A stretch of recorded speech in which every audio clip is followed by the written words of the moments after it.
comment on protège contre le loup. Sachant que le loup, il peut attaquer là-bas, mais il peut attaquer là-haut, il peut attaquer en bas, il peut attaquer partout.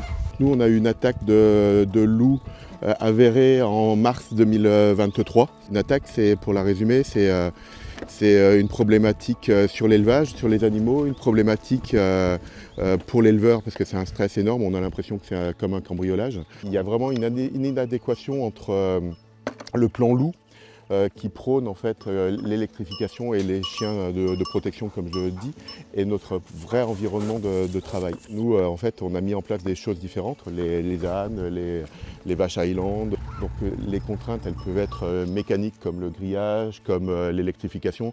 Donc de lui mettre une contrainte animale de protection comme les ânes, comme les vaches Highland, etc., indirectement, ça apporte quelque chose qui va dans un inconfort pour lui.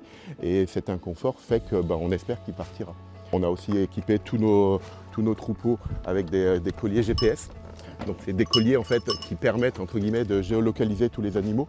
Tous ces moyens, que ce soit les ânes, les vaches Highland ou les colliers GPS et les chiens, ça ne solutionne clairement pas forcément tous les problèmes par rapport au loup. Le loup peut attaquer partout.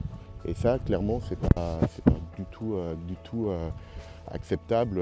Il faut protéger les troupeaux, mais il faut qu'on nous aide. Il faut vraiment qu'on nous aide. Le plan loup, il n'est pas simple à faire pour les éleveurs. De vous à moi, j'y comprends pas grand-chose, couplé au fait qu'on n'est pas énormément aidé dans les explications par rapport au plan loup.